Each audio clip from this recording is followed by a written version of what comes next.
Gloria a Dios. Gloria a Dios. Muy bien, tenemos el mensaje de hoy, se titula El reto de la fidelidad. El reto de la fidelidad. Cuando hablamos, hermanos, de fidelidad, estamos hablando de cumplir todo lo que podamos delante de Dios sin que nada nos interrumpa o sin que nada evite que lo hagamos. Fidelidad. Fidelidad es dejar de hacer lo malo. Fidelidad es hacer lo bueno. Es adorar a Dios, es servirle, es honrarle con nuestra vida, con nuestro tiempo, con nuestra alabanza, con nuestra adoración. Todo eso, hermanos, es fidelidad. Que Él sea honrado en todo tiempo.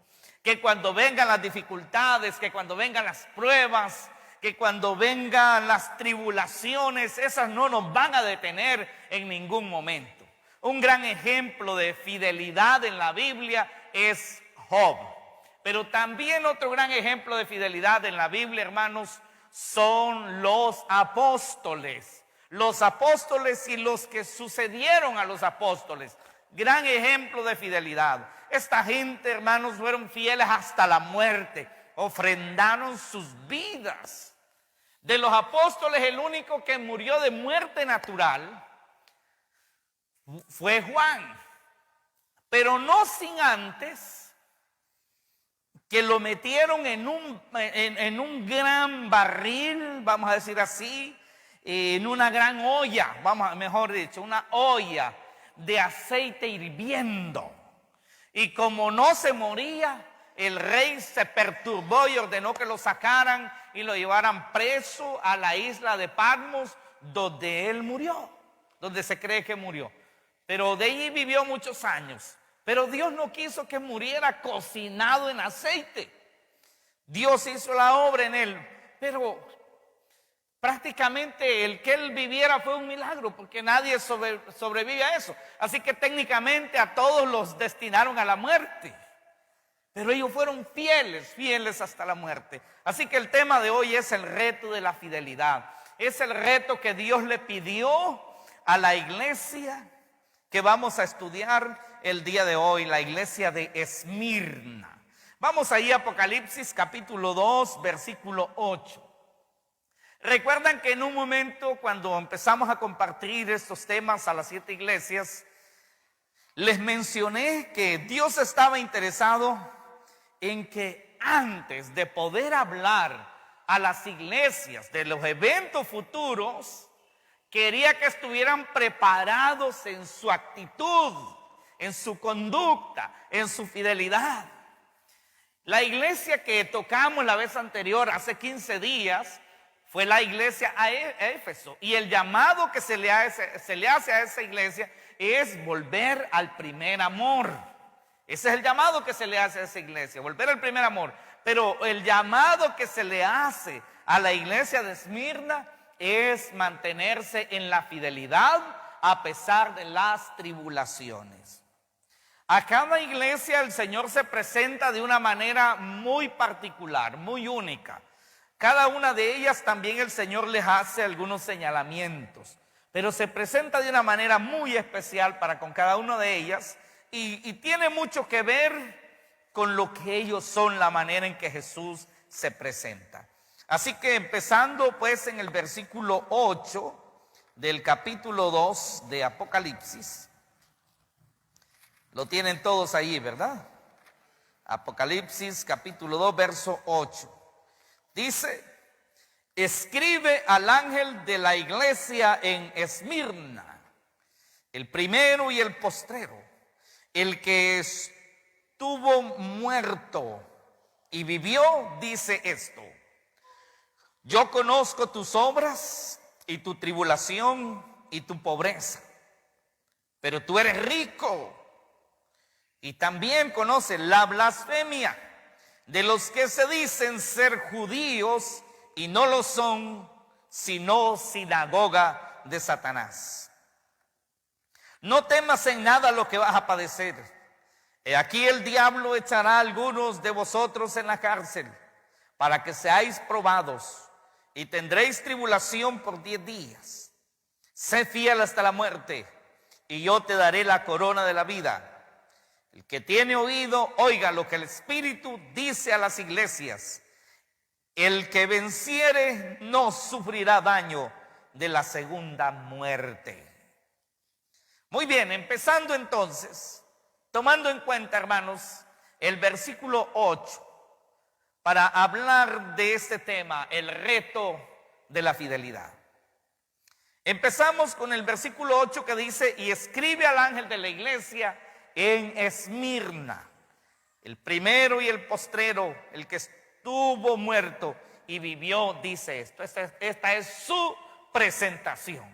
Como cuando alguien escribe una carta y dice: el jefe fulano de tal, licenciado en esto, abogado en el otro, dueño de esta cosa, ¿verdad? Presidente de esta empresa, dueño de este emporio, y se presenta.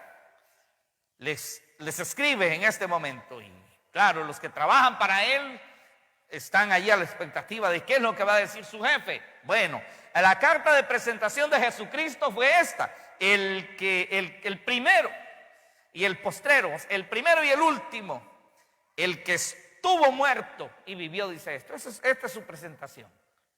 El que estuvo muerto y vivió, dice esto. Bueno, ya vamos a ver qué es lo que dice. Pero quiero hablar un poquito acerca de la ciudad de Esmirna. Allí estaba esta iglesia. No sé qué tan grande era. No sé si era más grande que Centro Cristiano Restauración o era igual que esta iglesia. No sé cuánta gente había en esa iglesia. O posiblemente el doble o el triple o la mitad de esta iglesia. No lo sabemos. No nos dice nada la Biblia de cuánta era la membresía de la iglesia de la ciudad de Esmirna. Pero hablando un poco de la ciudad, que por ahí la podemos ver, ¿verdad? Ahora, en el tiempo actual, ha tenido la suerte de sobrevivir a los siglos, esa ciudad, pero era una de las ciudades más prósperas y más antiguas de ese sector, llamado en aquel tiempo Asia Menor, lo que hoy es Turquía. Hoy esa ciudad, que antes se llamaba Esmirna, se llama Izmir, ciudad de Turquía. La población actual de esa ciudad son más de 200,000 personas, y de los cuales se cree que solo un tercio son cristianos de diferentes credos. Un tercio. Por supuesto que lo más seguro es que los demás son musulmanes y cristianos de los bíblicos.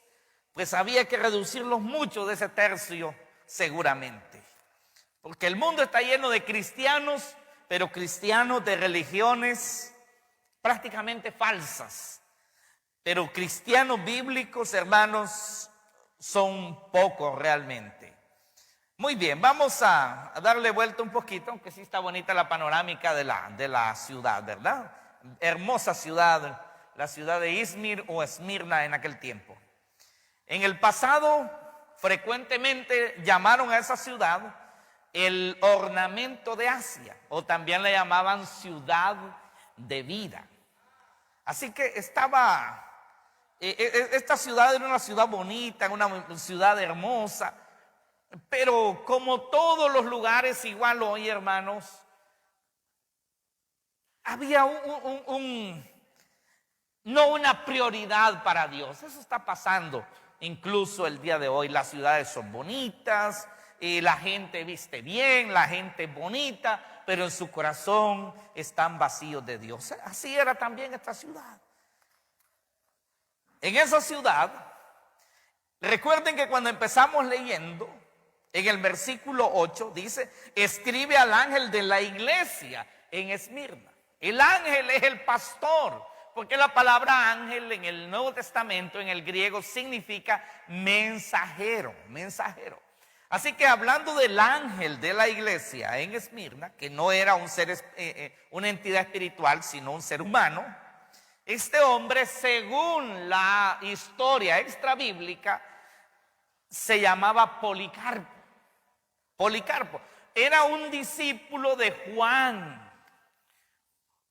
Cuando Juan estaba ya anciano, estaba viejo, Él manda estas cartas, pero ya en esos lugares habían pastores o también obispos, porque en la Biblia la palabra pastor y la palabra obispo es lo mismo. Se señala líder de la iglesia o también anciano junto con otros líderes de la iglesia. Así que este hombre, Policarpo, era el discípulo, era uno de los discípulos de Juan, del apóstol Juan. A él se le escribe esta carta y se le dirige. Todo el escrito de Apocalipsis, hermanos, era para todas las iglesias. Policarpo murió en la hoguera alrededor del año 155 después del nacimiento del Señor Jesucristo. A él le ordenaron, allí en la misma ciudad donde él vivía, a él le ordenaron negar su fe. Pero él dijo lo siguiente: 86 años ha estado conmigo y ningún mal me ha hecho, refiriéndose a Jesús. ¿Por qué habría yo de negarle? Se dice en la historia que cuando llegaron los alguaciles o los soldados para capturar a Policarpo, donde él estaba, llegaron bien armados y tenían bien cerrado.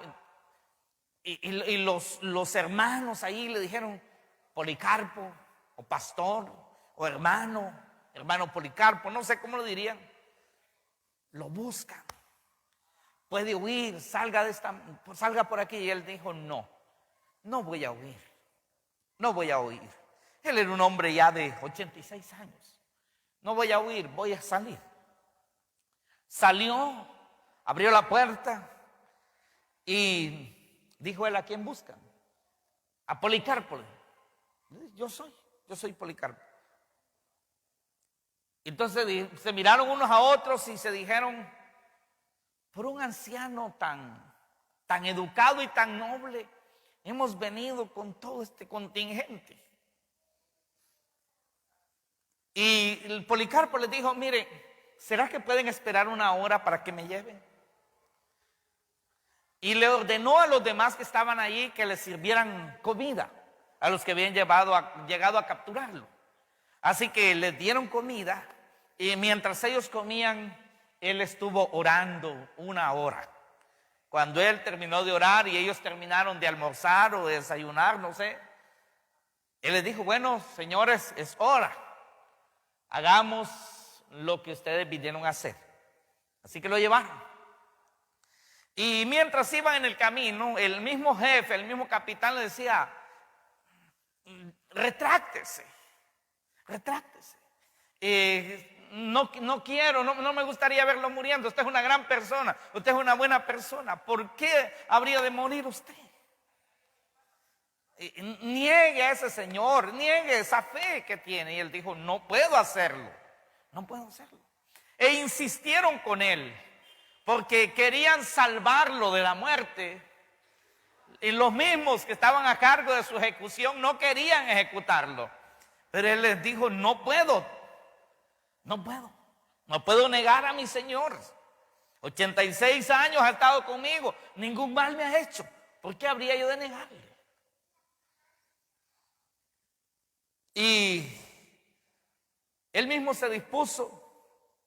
Él se acostó sobre la leña o se amarró, no sé, y lo habrían de clavar para que no se moviera, pero él pidió que solo lo amarraran, que él no iba a escaparse y que él iba a estar lo más tranquilo posible. Así que según la historia, él murió cantando, adorando a Dios mientras ardía en llamas. Allí en esa ciudad, hermanos, de Esmirna, había una comunidad judía y grande, muy numerosa y también influyente, poderosa.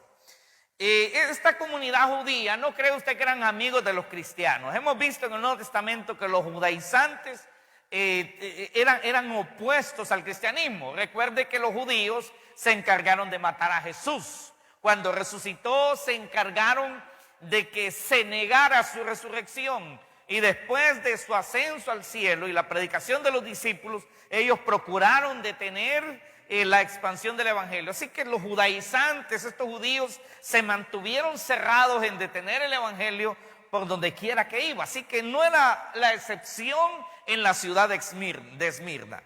Así que ese amargo y viejo desprecio a los cristianos se manifiesta en ellos, no solamente en esta carta, sino en muchos otros escritos de otros historiadores.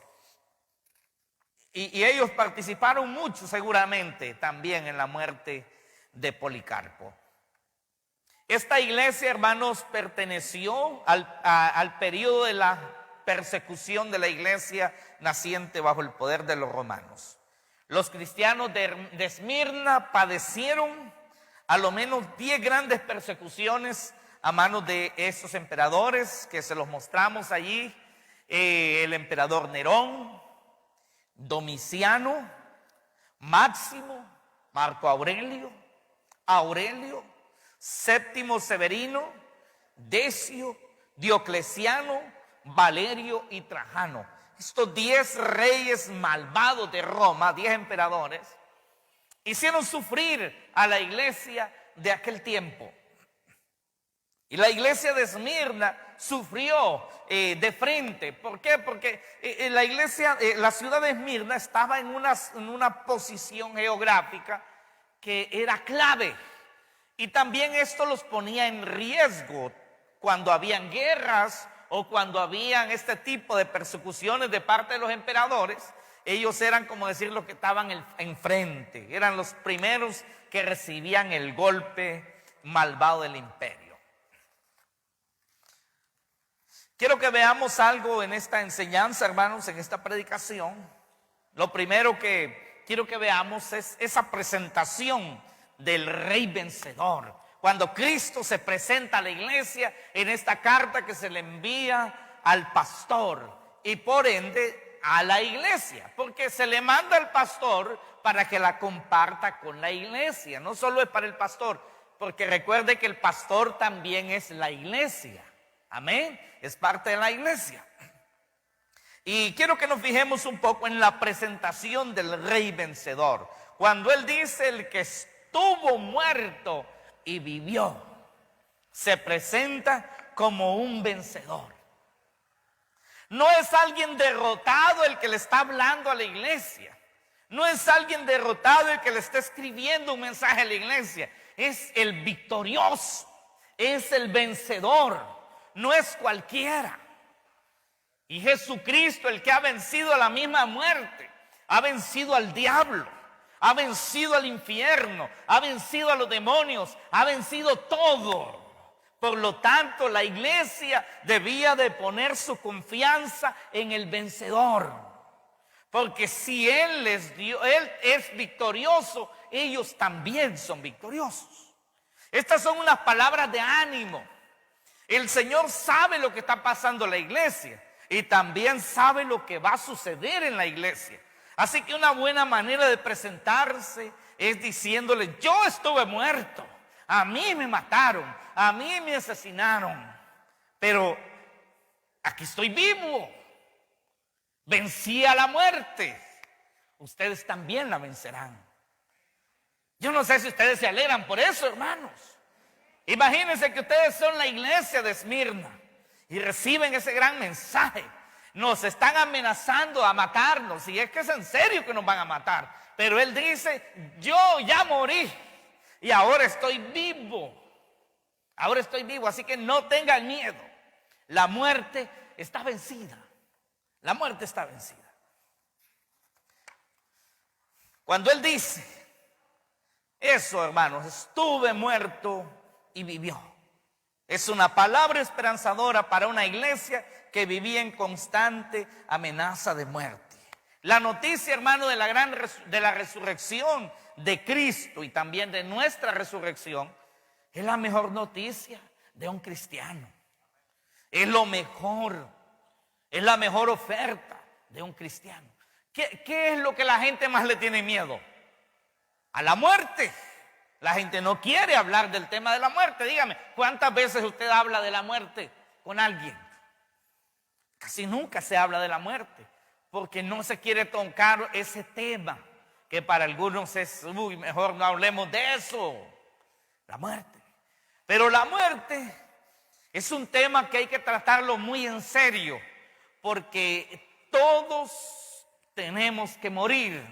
Establecido está a los hombres que mueran una vez y después el juicio.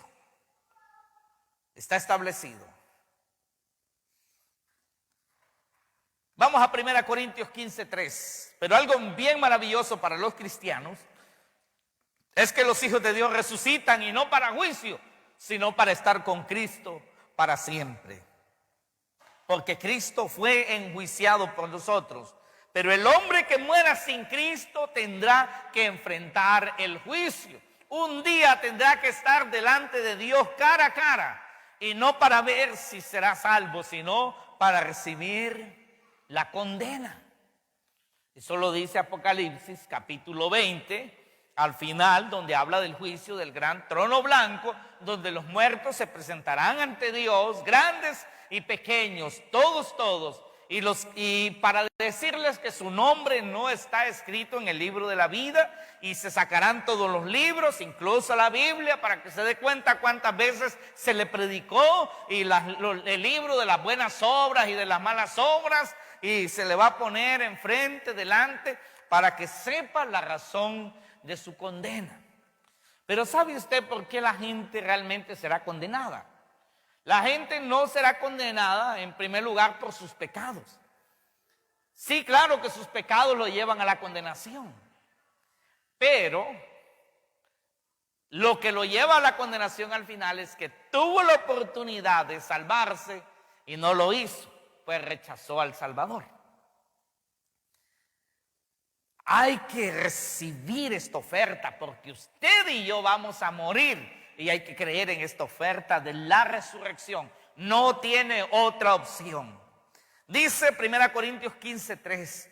Porque primeramente os he enseñado lo que asimismo recibí, que Cristo murió por nuestros pecados conforme a las Escrituras. ¿Por qué murió Cristo? ¿Por qué murió Cristo? Por nuestros pecados. Por nuestros pecados. Así que el que sea condenado se va a condenar porque así quiso. Ese fue su gusto, ese fue su placer, esa fue su decisión. Porque Cristo murió por él, pero él rechazó el regalo, rechazó la oferta. Entonces, no hay excusa. Cristo murió por nuestros pecados conforme a las Escrituras. Verso 4. Y que fue sepultado y que resucitó al tercer día conforme a las Escrituras. Y que apareció a Cefas, es Pedro, y después a los 12 juntos. Y todo dice conforme a las Escrituras, conforme a las Escrituras. Hermano, todo se va a cumplir de acuerdo a lo que está en la Biblia. Todo se va a cumplir. Lo que nos gusta se va a cumplir. Y lo que no nos gusta también se va a cumplir. Porque allí está escrito. Y Jesús dijo que el cielo y la tierra pasarían, pero sus palabras no van a pasar. O sea, sus palabras no dejarán de ser. Sus palabras no se irán en vano.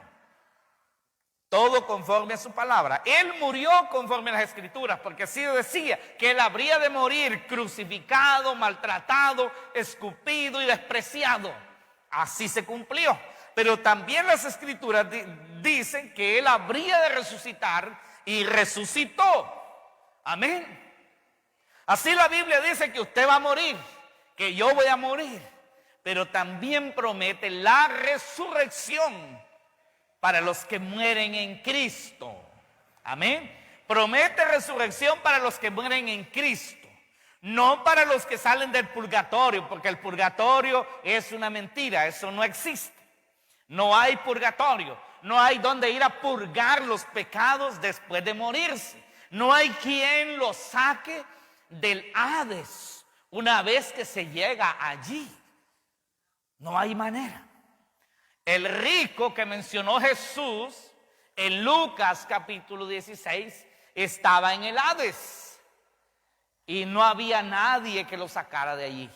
Incluso él pidió al padre Abraham que le diera salida para ir a avisarle a sus hermanos, pero no se podía. Dijo que si podía ir entonces Lázaro, no se podía tampoco. No había manera de salir de ese lugar. Así que mejor estemos alineados con Cristo. Cristo resucita y se aparece a Cefas, que es Pedro, y luego a los 12 juntos. Y después dice, oiga hermano, apareció a más de 500 hermanos a la vez, de los cuales muchos viven aún y otros ya duermen. La resurrección de Jesucristo, hermanos, es el evento más testificado, vamos a decirlo así. Testigos oculares vieron a Jesús resucitado. ¿Por qué cree usted que los discípulos aceptaron la muerte? Nadie morirá por una mentira, hermano. ¿Usted cree que Juan iba a permitir que por una mentira lo echen en un caldero de aceite hirviendo por estar aferrado y terco creyendo una mentira? ¿Cómo es que Pedro iba a pedir que lo crucificaran cabeza abajo por una mentira, si Jesús era una mentira? Nadie, hay que ser tonto, extremadamente loco, no sé. Yo creo que ni un loco acepta eso, morir por una mentira. Pero ellos no fue uno el que murió por Cristo. Todos los 11 murieron, incluyendo a Pablo, por supuesto, en esos 11.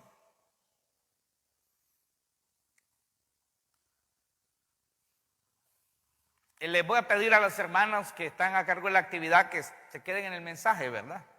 Hasta el final, por favor, ahí todos. Hermanos, todos dieron su vida por Cristo. Todos dieron su vida por Cristo. ¿Cree usted que sería lógico que alguien muera por una mentira? Absolutamente no, hermanos. Absolutamente no. 500 vieron a Jesús resucitado. Ahora, no solo los discípulos murieron por Cristo, murieron muchos más. En cuenta Policarpo. Y muchos otros. Esteban fue uno de los primeros que murió apedreado por Cristo. Un joven que de 17, 18, 19 años. Joven. Muchos hermanos murieron, hermanos. Y murieron porque lo que ellos creían era verdad. Quiero ver, lo segundo que vamos a ver es que Dios conoce todo su proceder y también todas sus dificultades. Dios las conoce, Dios las conoce. Todo de usted conoce el Señor. Cómo usted es, qué es lo que usted hace, cómo es su actitud, cómo es su corazón. Pero también conoce las dificultades que usted pasa. Él sabe todo eso. Mire lo que le dice en el versículo 9. Yo conozco tus obras y tu tribulación y tu pobreza. Pero tú eres rico, le dice. Pero también sé la blasfemia de los que se dicen ser judíos y no lo son, sino que son sinagoga de Satanás.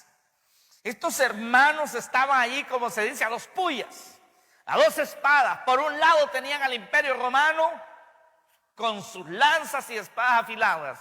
Y por el otro lado a los mismos judíos que los perseguían, que los odiaban, con la espada bien afilada por el otro lado. Las iglesias sufrían, hermanos, de alguna manera en ese tiempo, pero también se gozaban en Dios. El Señor le dice, yo conozco tus tribulaciones, las tribulaciones y el cristiano. Hablemos un poquito de esto, hermano. En 2 Corintios capítulo 4, verso 8, el apóstol Pablo, un hombre experimentado en tribulaciones y dificultades, dice esto. 2 Corintios capítulo 4, verso 8. Dice que estamos atribulados en todo, mas no angustiados, en apuros, mas no desesperados, perseguidos, mas no desamparados, derribados, pero no destruidos. Antes de seguir lo otro, quiero que pensemos un poco en este versículo. Como dice el apóstol, atribulados en todo, pero no estamos angustiados. ¿Será capaz usted de estar atribulado y no angustiarse? Ojalá que así sea, hermano. ¿Qué permite a alguien no angustiarse en medio de las tribulaciones? Es su relación con Dios, hermano.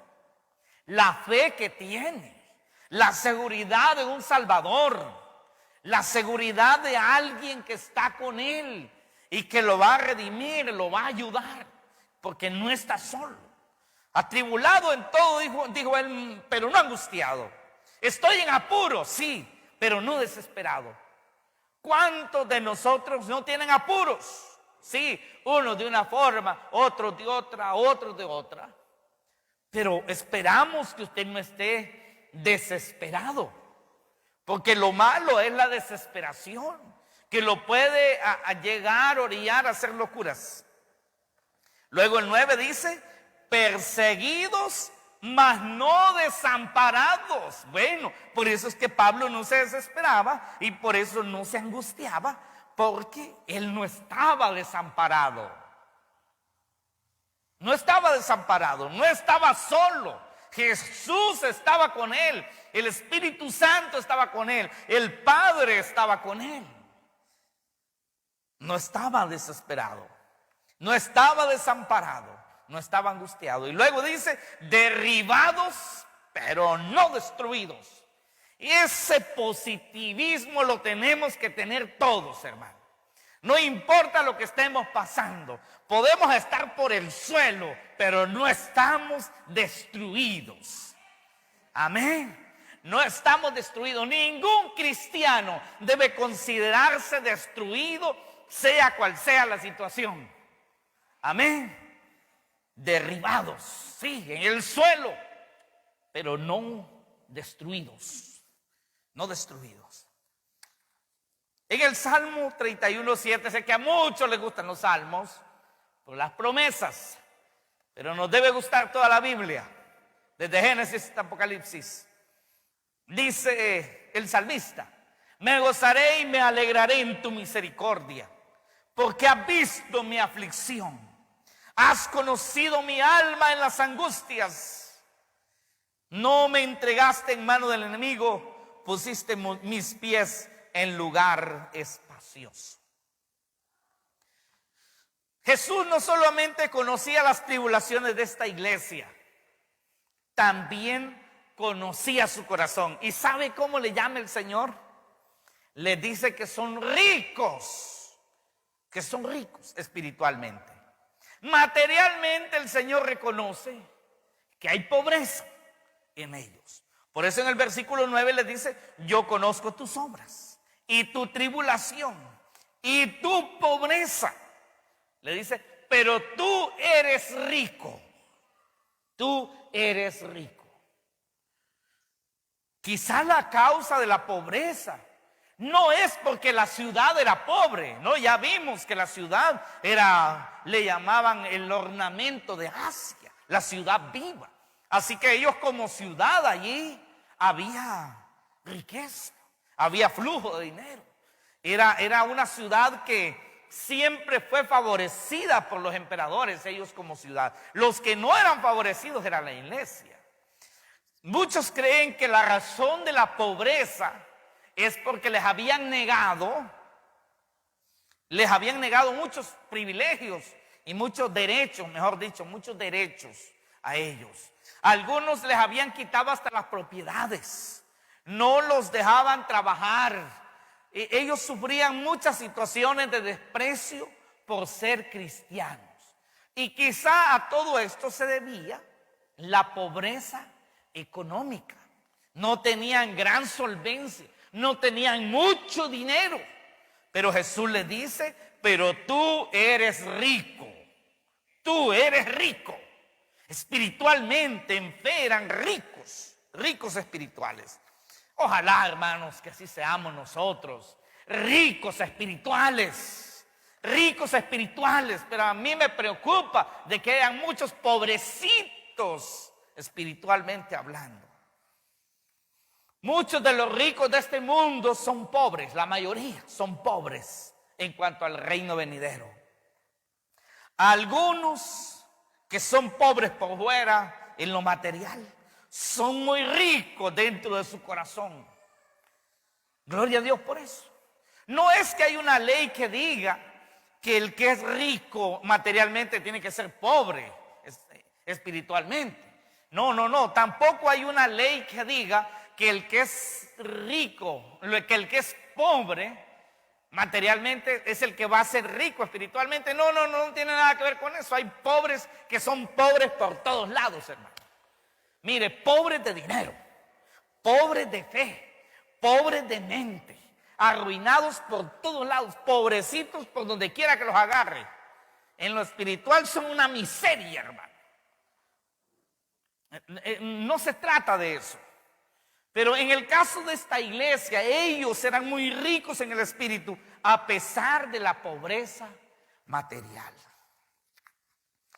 Son ricos en fe, eran ricos en buenas obras, por eso les dice: yo conozco tus obras. Eran ricos en sabiduría, ricos en dones, ricos en la esperanza, hermanos. Eran llenos de abundancia espiritual. Solo así, hermanos, llenos de todos estos atributos, de ricos en sabiduría, en dones, en esperanza, en esa llenura espiritual, solo así la pobreza y la aflicción pueden soportarse bien. Solo estando llenos de Dios, solo estando llenos de Dios. De ahí, hermano, hay mucha gente que tiene comodidades y aún así se suicidan. Sí, hemos visto en las noticias recientes que han habido personas que se suicidan. Y no es porque estén en las condiciones de la iglesia de Esmirna. No. Es porque hay una vaciedad espiritual en sus corazones. Artistas, gente con millones de dinero, se han quitado la vida porque están vacíos en su corazón. Las aflicciones no las soportan y son vencidos. Una pequeña caída y se consideran destruidos. Pero el que está fortalecido en el espíritu, el que está lleno de Dios, hermano, aunque venga la dificultad que venga, es una persona fuerte porque está llena de Dios. Era la realidad de la iglesia de Esmirna. El problema de las riquezas, cuando existen en alguien, es cuando la persona se aleja de Dios. Ese es el problema de la riqueza. Cuando la persona tiene riqueza y no es bendición para otros en las necesidades de otros o en la obra de Dios tampoco. Y ese es un problema. Ese es un problema. Ahora, le voy a decir que nadie dice que es rico. Porque siempre el rico ve a otro más rico y se siente pobre. Sí. Siempre los millonarios de Honduras se sienten pobres cuando ven a los millonarios mexicanos. Cuando ven a los millonarios norteamericanos, ellos sienten que son pobres. Por eso usted va a ver a los políticos muchas veces metiéndose en negocios ilícitos. Pero no es porque estén pobres. Pero cuando ellos se comparan con otros que son más ricos que ellos, entonces se sienten pobres. Y se ven en la triste situación de aceptar ofertas corruptas. No son buenas, no son correctas, porque quieren ser más ricos. Entonces, esto de la riqueza y de la pobreza también es algo que está en la mente de las personas a manera de un estatus. En la Biblia, hermanos, vemos hombres ricos, pero que usted y yo vivimos mejor que ellos de alguna manera. Pero eran hombres ricos, pero consagrados a Dios y muy generosos con las demás personas. Por ejemplo, Abraham era un hombre rico, era un hombre con mucho ganado, era un hombre con muchas ovejas, muchas vacas, muchos trabajadores, era un gran empresario en aquel tiempo. Era un hombre de mucho, mucho dinero. Pero a la vez vivía en tiendas. No tenía casa así como la que usted tiene. No dormía en esa cama de la que usted duerme.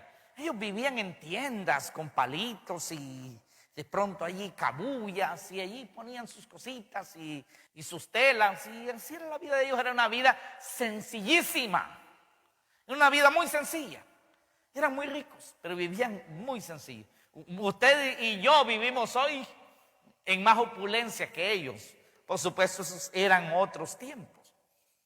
Pero eran gente feliz porque tenían a Dios y eran muy serviciales. Eran muy consagrados a Dios, pero eran muy generosos. Si usted lee el libro de Job, que era un hombre muy rico, más rico que todos los orientales, dice que nadie llegaba donde él con una necesidad y se iba con las manos vacías. No. Era un hombre que pagaba bien a sus trabajadores. Era un hombre que trataba bien a su gente. Era un hombre bueno. Era un hombre bueno. La riqueza a él le servía para bendición. Pero también, hermanos, ese versículo, cuando dice el Señor, yo conozco tu pobreza, ese versículo nos muestra que la pobreza material tampoco es pecado. Pero la pobreza espiritual sí. La pobreza espiritual sí. Entonces, Dios quiere que seamos ricos espirituales. De nada sirve que alguien sea rico material y sea pobre espiritual. Dios quiere que si alguien va a ser rico en lo material, también lo sea en lo espiritual. Amén. Y Dios quiere que si a alguien, por esas circunstancias de la vida, le toca ser pobre, pero por lo menos que no sea pobre espiritual, porque va a estar más arruinado. Va a estar terminado por completo. Porque yo le aseguro que los que son pobres, pero tienen a Cristo, tienen una vida bastante pasadera. Claro que sí, una vida mejor que el pobre mundano, que el pobre sin Cristo. El pobre que tiene a Cristo vive mejor que el pobre que no tiene a Cristo, hermano. Se lo aseguro, porque la palabra del Señor dice, no he visto justo desamparado y su descendencia que mendigue pan. Así dice el Señor. Denle ese aplauso al Rey. Gloria a Dios. Joven fui, dice el salmista, y he envejecido, y no he visto al justo desamparado y su descendencia que tenga que mendigar el pan. Grandes promesas. El justo siempre tendrá y le irá bien. Yo conozco testimonios de muchas personas que dicen, mire, yo no tenía esto, no tenía aquello, y oré al Señor y Dios me respondió. En el momento oportuno vino la provisión de Dios. Sí, hermano, sí. El pobre, materialmente hablando, si tiene a Cristo, va a vivir mejor que el pobre que no tiene a Jesucristo. Porque, mire, es triste, hermano. En los tiempos de corte de café vemos ese drama. Gente que se nota su pobreza y vienen a cortar café y son buenos para cortar café y ganan dinero. Pero ¿sabe qué hacen el día sábado? Se lo van a despilfarrar con sus amigos y se lo van a dejar al cantinero. Eso hacen. Cuando vuelven allá donde la familia, no llevan nada. Algunos lo que llevan son golpes, cicatrices y el cuento. Y el cuento es el que llevan, pero la familia no le llevan nada. Pobres, pobres por todos lados, hermano. Qué triste, qué triste. Pero Jesús dice, yo conozco tu pobreza, pero dice también conozco tu riqueza. Como punto número 3 en este tema, quiero que veamos las grandes promesas en medio de la tribulación. Antes de leer esos textos, quiero que también entendamos que la palabra Esmirna, que era el nombre de la ciudad, quiere decir mirra, mirra. Y según esta sustancia tenía que ser machacada, era una planta olorosa. Y entre más se machacaba, más olor daba. Bueno, en medio del sufrimiento esta iglesia daría su más fragante olor, la iglesia de Esmirna. En medio de la tribulación ellos darían el más fragante olor. Olor de lealtad, olor de fidelidad al Señor Jesucristo. No hay pretexto para ser infieles, hermano. No hay pretexto para ser infieles. Sí, porque cuando se trata de ser infiel, la gente saca pretextos y dice, no, pero es que mire, pastor, pero es que mire, hermano, pero es que mire, líder, es que mire, mire, yo fui orillado a eso. Mentira, mentira. El verdadero hijo de Dios que está lleno de Dios va a mantener su lealtad y su fidelidad en medio de las dificultades. Amén. No es que porque tiene escasez va a ir a robar, o que va a ir a asaltar, o que va a cometer un fraude. No, no, hermano, no. Jamás, no debe hacerlo. Nada debe justificar nuestra infidelidad y nuestra falta de lealtad al Señor Jesucristo. Amén. Podemos, porque Él está con nosotros. Amén, hermano, ¿lo cree? Sí, nunca ponga de pretexto una dificultad para hacer una locura. Veamos al versículo 10. Estamos hablando de que Él promete, hermanos. Hay grandes promesas en medio de las tribulaciones. Miren lo que le dice el versículo 10. Le dice, no temas en nada lo que vas a padecer. En primer lugar se lo dice a Policarpo, pero también se lo dice a la iglesia. No temas en nada lo que vas a padecer. He aquí el diablo echará a algunos de vosotros en la cárcel. Bueno, de la cárcel se sale. De la tumba también, si tiene a Cristo. Amén. También se sale de la tumba. Y le dice, déle ese aplauso, pues, déselo al rey, déselo. Amén. Sin Cristo es que cuando se salga de la tumba se sale para juicio. Pero con Cristo salimos para gozo eterno. Amén. Le dice, van a echar algunos de ustedes en la cárcel para que seáis probados. Y tendréis tribulación por 10 días. Ustedes saben, hermanos, que cada día es una experiencia. Cada día hay nuevas experiencias. Cada día es único. Ningún día es igual a otro. Cada día aquí representaba a un emperador romano que iba a molestar la vida de estos cristianos. Y les dice, van a tener tribulación por 10 días. Sé fiel hasta la muerte y yo te daré la corona de la vida. Sé fiel hasta la muerte. Este es un mensaje para nosotros también. Era para ellos que corrían el riesgo de morir asesinados, pero también para nosotros, hasta la muerte. Sea fiel hasta la muerte. Yo no sé cuánto tiempo van a vivir cada uno de ustedes, cuánto tiempo voy a vivir yo. No sé. No sé si ustedes van a pasar de los 90 años. No sé. O podría ser de que algunos no pasen ni de 50. O no pasemos, no sé. Solo Dios lo sabe. Pero sabe, hermano, hay que ser fiel hasta la muerte. Diga conmigo, yo, con la ayuda de Dios, seré fiel hasta la muerte. Dos cosas representan esa expresión. Una, ser fiel hasta el día que nos toque morir, no sabemos cuándo.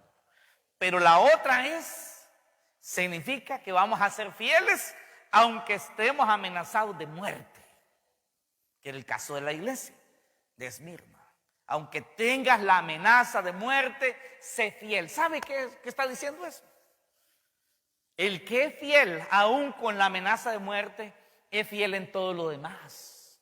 Sí, porque muchos hermanos de nosotros, o muchos en este tiempo, No esperan ser amenazados de muerte para ser infieles. No, no, no, no. Cualquier cosita justifica la infidelidad. Pero en estos hermanos ni siquiera la muerte iba a detener su fidelidad. Ni la muerte, ni la muerte. Que es el precio más grande a pagar, es la muerte. Pagar con su vida es el precio más grande. Pero aún allí ellos iban a ser fieles al Señor. Alguien podría decir, pero solo en aquellos tiempos ha habido gente así. Fíjese que no. Hay historias de personas que en el tiempo de la Guerra Fría, de los 50 para acá, en algunos lugares donde había desprecio, por ejemplo los nazis u otros militares que tenían desprecio por los cristianos, los mataban, los mataban. En una ocasión se cuenta de una familia cristiana, muy cristiana, y llegaron para capturarlos y matarlos.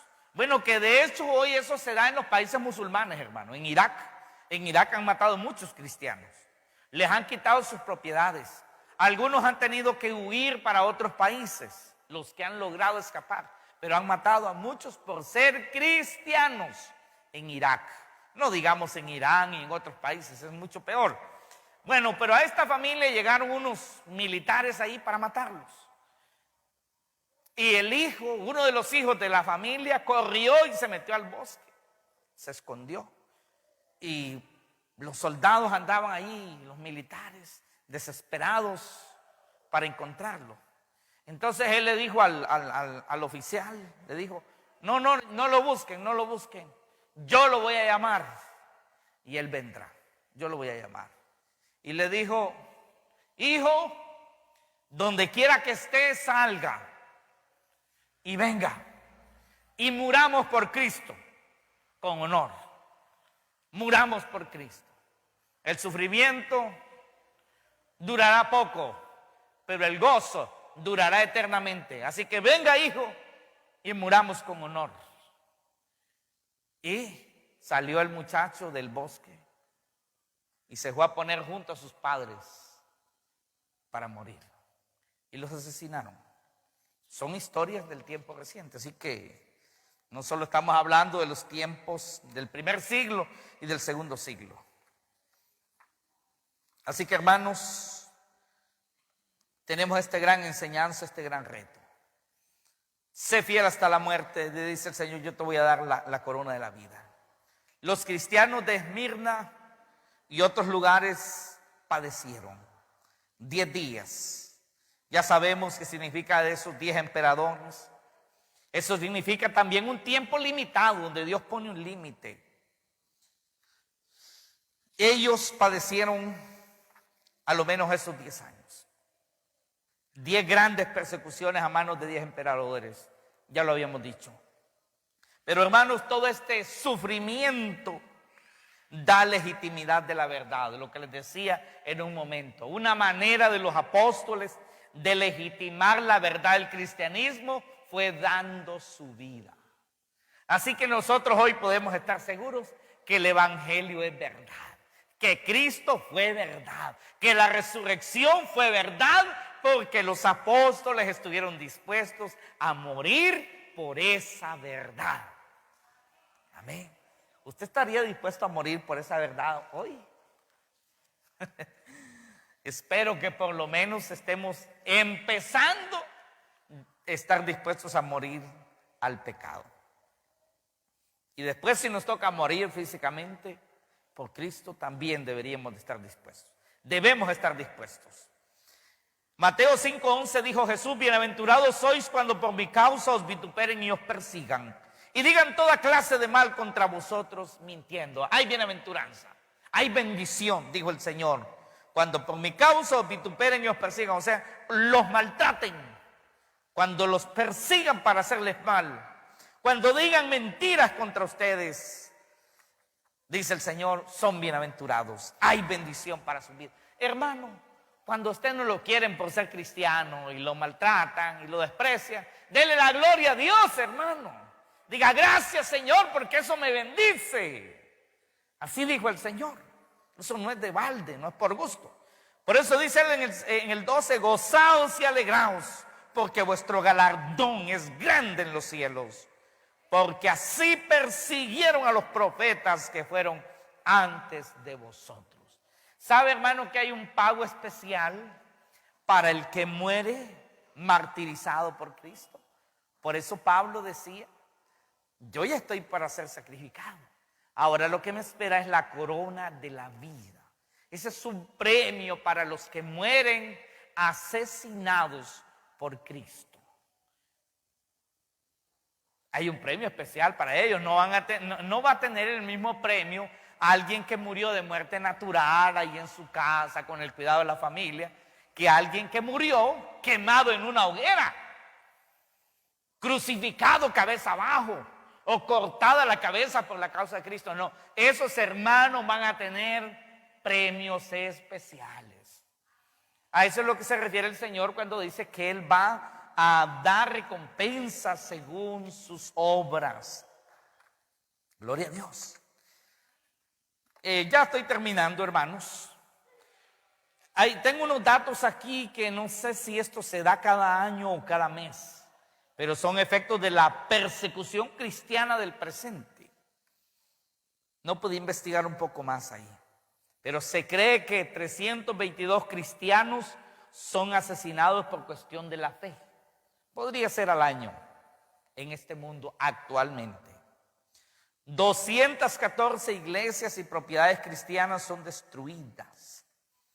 Lo que pasa es que no nos damos cuenta, ¿verdad? Estas cosas no se publican fácilmente.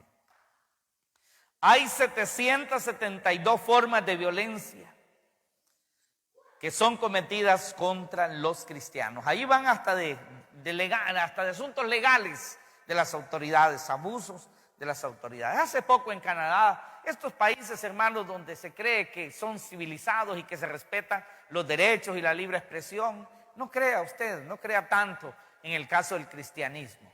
Estaban unos hermanos reunidos en una plaza para orar, para predicar, y tenían sus bocinas de este tipo, mire. Llegaron unos individuos a atacarlos y a darle vuelta y a destruirles el equipo en Canadá. Y sabe, no salió la policía a defenderlos. También en otro momento allí hay un video en vivo de alguien que está predicando en una área donde él no está molestando a nadie, y llega la policía para prohibírselo. Al final el hombre conocía sus derechos y mucha gente abogó ahí por él y lo dejaron en libertad, pero querían llevárselo. Pero hay formas de persecución hoy en este tiempo, hay desprecio por el evangelio de Cristo. Al final el Señor en el versículo 11 dice, el que tiene oído, oiga lo que el Espíritu dice a las iglesias. El que venciere no sufrirá daño de la segunda muerte. Eso significa, hermano, que si usted no es sordo, ni yo soy sordo, es bendición y es responsabilidad escuchar con atención el mensaje de Dios. Es responsabilidad.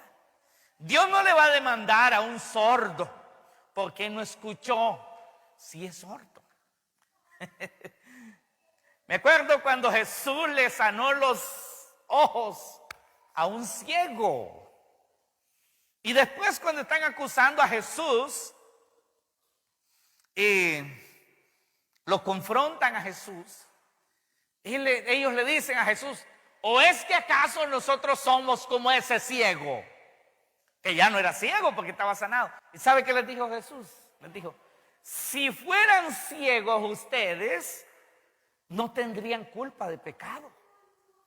Pero porque han dicho, vemos, son culpables.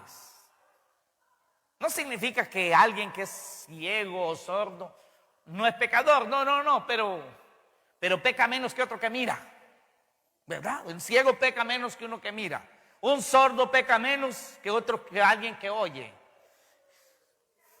Nosotros tenemos la bendición de oír y con esa bendición tenemos la responsabilidad de ser buenos oidores de la palabra de Dios. Ahí en el verso 3 de Apocalipsis dice, bienaventurado el que lee, y dice, y los que oyen las palabras de esta profecía. Usted es bienaventurado en esta noche por estar oyendo el mensaje de Dios. Hay bendición por oír la palabra de Dios. Por oír el mensaje que estamos dándole de Apocalipsis, hay bendición. Y por guardar las cosas escritas, o sea, darle importancia, pues. Él dice ahí: el que venciere. No es un condicionante totalmente, pero sí es un estímulo y una garantía que Dios ya dio la victoria, pero que usted tiene el deber de ser firme en su fe hasta el final. Amén. Pero es una señal también, el que venciere, porque el cristiano está destinado a vencer, tiene que hacerlo. Usted, si es verdadero cristiano, ¿cómo es que va a decir no pude? Es que tiene que poder, porque Dios dio las herramientas para que usted pueda, para que yo pueda. Nos dio el Espíritu Santo, nos dio su palabra, el nombre de Jesucristo que es poder, nos dio todo para que podamos vencer. Si no podemos, imagínese usted. Claro que tenemos que poder, amén. El que venciere. Y Él nos ha dado todo para vencer, hermanos. Nos ha dado todo para vencer. Como está escrito, dice Romanos 8:36, por causa de ti somos muertos todo el tiempo. Somos contados como ovejas de matadero. Mire el 37. Antes, en todas estas cosas, somos más que vencedores por medio de aquel que nos amó. Amén. Y el último versículo que vamos a decir es Apocalipsis 20:14. Hermanos, esto es lo que Jesús dijo: el que venciere no tendrá parte en la segunda muerte. ¿Verdad que sí dijo? Lo tenemos en el verso 11, en la promesa. El que venciere no sufrirá el daño de la segunda muerte. Se refiere a Apocalipsis 20:14. Hermano, Apocalipsis 20:14, ¿saben? Le voy a decir, es el versículo más triste de la Biblia. Es el versículo más aterrador de la palabra de Dios. Ese versículo que lo leemos no porque sea bonito, sino porque si Dios lo reveló y está allí, hay que tomarlo en cuenta. Y muy en serio. Apocalipsis 20:14 dice: y la muerte y el Hades fueron lanzados al lago de fuego. Esta es la muerte segunda. ¿Se acuerda cuando Jesús dijo: el que venciere no sufrirá daño de la segunda muerte? Se refería a esto. Y el que no se halló inscrito en el libro de la vida fue lanzado al lago de fuego. No me pregunte cómo será eso. Solo Dios sabe eso. No me quiero imaginar cómo es eso. Suficiente es imaginarse. Estar lejos de Dios es horrible. Es aterrador. La eternidad lejos de Dios no la queremos. Solo eso es terrorífico. Estar lejos de Dios.